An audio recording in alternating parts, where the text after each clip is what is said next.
people like me. You need people like me so you can point your f***ing fingers and say, that's the bad guy. The undisputed super featherweight champion of the world, Alicia, the Bumgarner. That's the bad guy. That's the bad guy. That's the bad guy. That's the bad guy.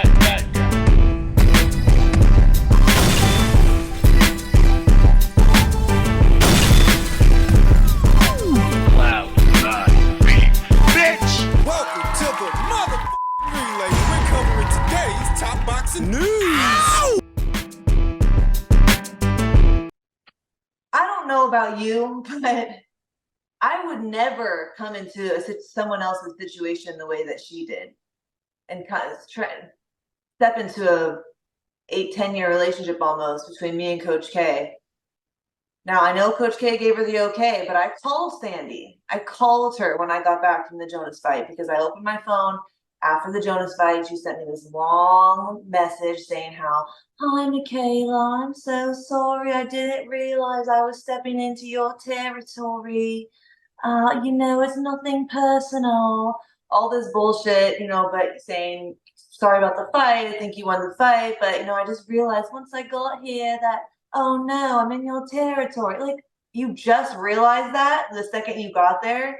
I've known Sandy for a long time. Okay, we go back to the days in the amateur. We've been communicating on social media over the years, here and there, So for her to not hit me up and say, "Hey, guess what? I'm coming to Vegas to join your team. Isn't that fun and exciting?" She knew what the hell she was doing. I called her, said, "You need to call me. I'm back." Told her I wasn't comfortable with it. Told her that we are eventually going to fight, and this is a huge conflict of interest. She went on to saying, "Oh, we're not going to fight. I'm going to fight this person, that person." I'm like, "Sandy, we're going to fight. And my team should be helping me navigate that fight, not training you. And I'm not happy with it. And I don't know what I'm going to do, but in this situation," she's like, "and telling me it's not personal." I said, "Well, it's personal to me. This is my personal gym and it's my personal coach. Yeah. So it's personal to me." But she sort of, just trying to be sweet and play dumb. Like she didn't know what she was doing, but she absolutely did. So, no, we're not cool. Okay. For obvious reasons. Yeah. There's more than one way to look at this. You could look at it from Michaela's lens, the way Michaela looks at it. Sandy knew exactly what she was doing, and even if by some chance she didn't, the moment she realized that she was horning in on Michaela's trainer, she should have backed off. That's how Michaela looks at it. It's personal. Sandy's just playing dumb. She knew exactly what she was doing, and she did it. It's one way to look at it. Another way to look at it is that it's not really Sandy you need to be mad at. It's Coach K Koroma.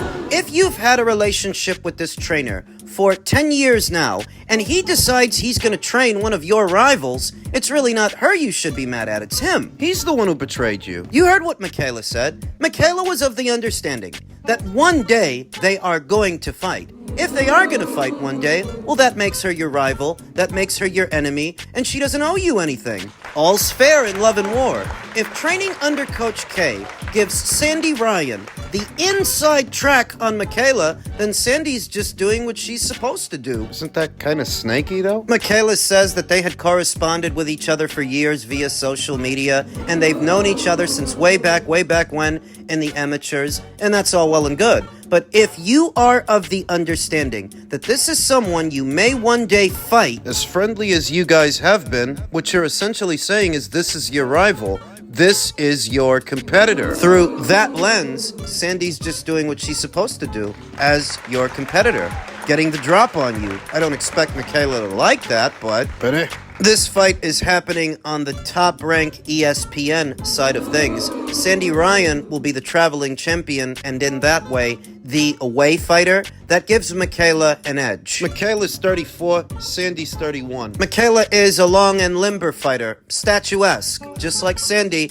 though not as big-bodied. Not as beefy. Remember, Michaela used to campaign as low as 130 pounds. Only recently did she move up to welterweight, whereas Sandy's a true welterweight. WBO champion. So maybe Michaela feels a bit betrayed by Sandy since they'd been making nice, at least up until recently, that Sandy went after a member of her team. Because they'd been making nice, she feels betrayed. Though you can't have it both ways. If underneath it all, you felt that one day you two are gonna fight, what you're really angry about is that Sandy got the drop on you, because in that respect, she's just doing what she's supposed to do. Getting the drop on you, getting the inside track on you. Maybe that gives Sandy an edge. Maybe that makes Sandy underhanded. Bit of a phony, bit of a fake, a two-face? Maybe. But in the field of competition, she's just doing what she's supposed to do, even if that means taking a trainer from you. Ow! It's sneaky, I'll admit that. After you've been canoodling, corresponding with this person for a long duration of time, a long period of time, it is underhanded to go after a member of their team. Conniving. All those things, but also in keeping with the decorum and spirit of competition. Ultimately, more loyalty from Koroma would have prevented the overall awkwardness of the situation. Because he could have killed this himself. He could have killed it immediately by telling Sandy he's sorry he can't train one of Michaela's rivals. If the 10 years they spent together meant to him what they've meant to Michaela, what they meant to her, he probably would have done that. He didn't. Here we are. I still give Michaela Mayer the edge to win on points. I do think she can win a decision against Sandy. I think Michaela is more durable than anybody Sandy has fought so far. I don't think Michaela gets ragdolled like Terry Harper did. She's gonna move and punch. Sandy tries to barrel forward, close the distance, and crowd the pocket. Michaela's gonna stay on the balls of her feet, behind her straight punches. On her toes. It's a top-ranked show. Remember, it's a top-ranked show. If the rounds are competitive, they'll give them to Michaela. Michaela Mayer on points is the pick.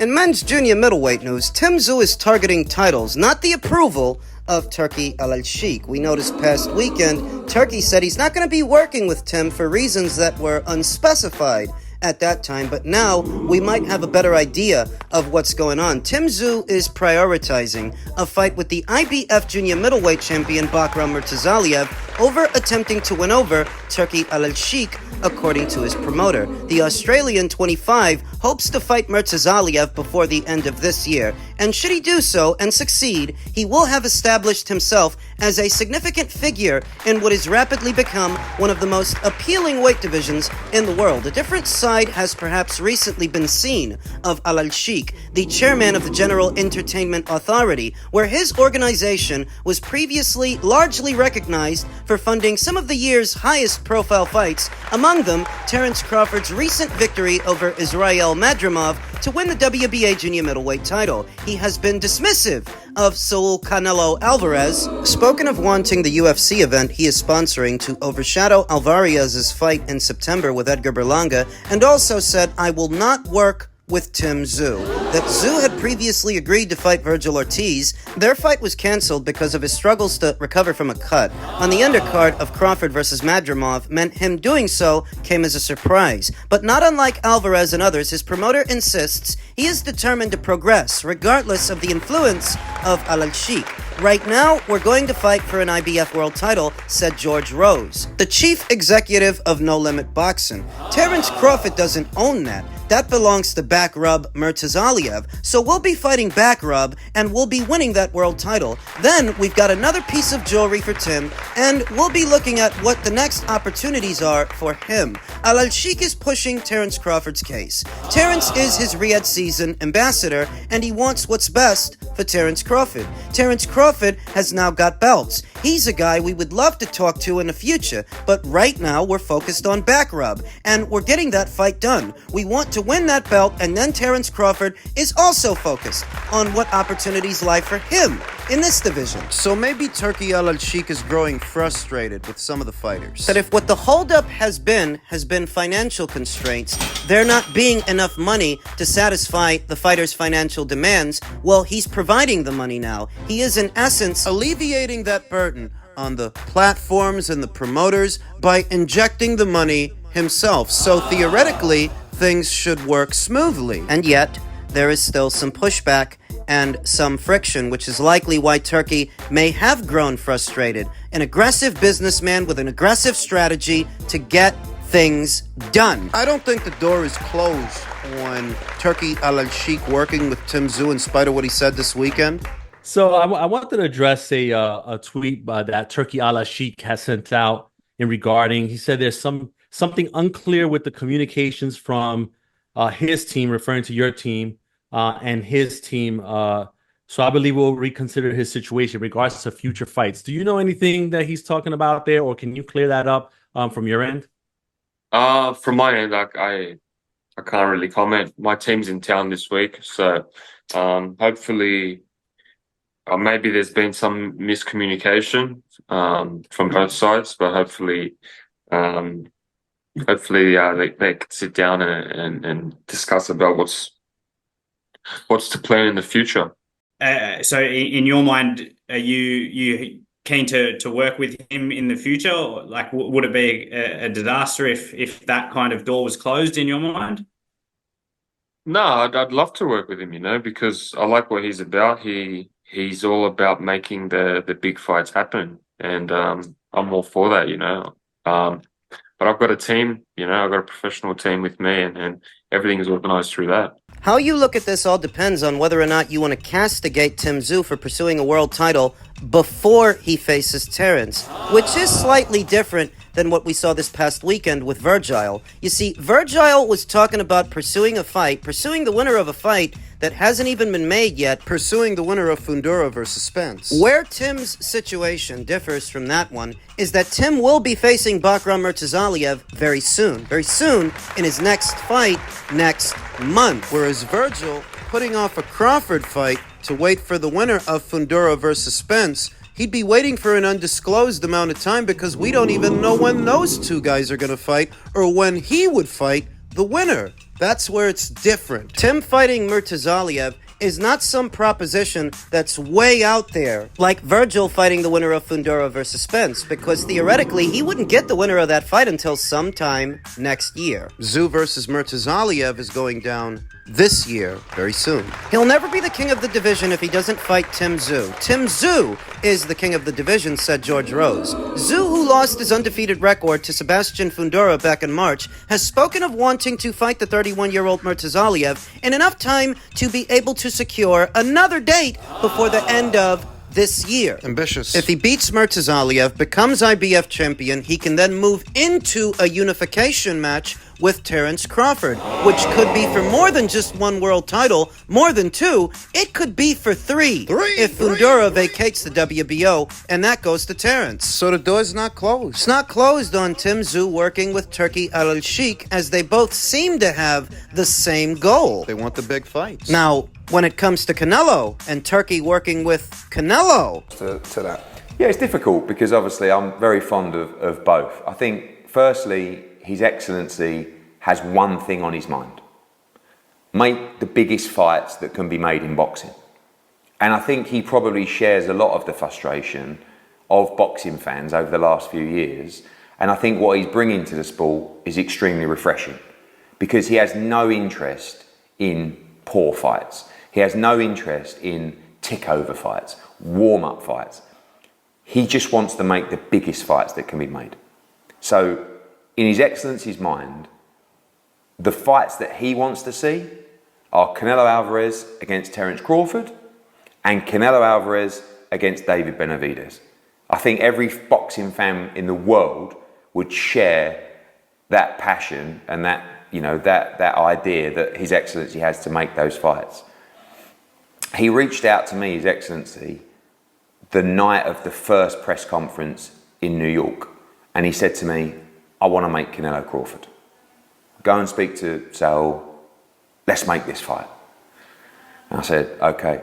And I reached out to Saul and I said, look, His Excellency wants to make this fight. I think you should go to see him in Los Angeles. He's there. And Saul just said, look, I'm focused on this fight. I won't talk about another fight till after this fight. And I think, His Excellency probably can't understand I think it's a frustration of, no, let's make the fight, come on. You have to understand the way that he operates, and the way that they do business is incredible. And for one reason or the other, Canelo didn't want to have those conversations. And then it's the frustration of, why not? You know, we're here, we can make the deal now. And one thing that he's bringing to boxing is like that. Do you know what I mean? Not 3 months of negotiation. You come to the hotel now and we'll get a deal done tonight. And it's the most amazing way to operate, and it's so refreshing for boxing. But it wasn't the way that Canelo wanted to do that deal, and he wanted to wait till after the Berlanga fight, which, you know, frustratingly for His Excellency, kills the Crawford fight for February because he wants to get that fight made now. Do you see that relationship being recoverable? Yeah, I think that, you know, I know that His Excellency respects Canelo Alvarez. I mean, everyone respects him as a fighter, and you know, he's a good man. And the way that Turkey is operating and the way that he is doing business is incredible for boxing.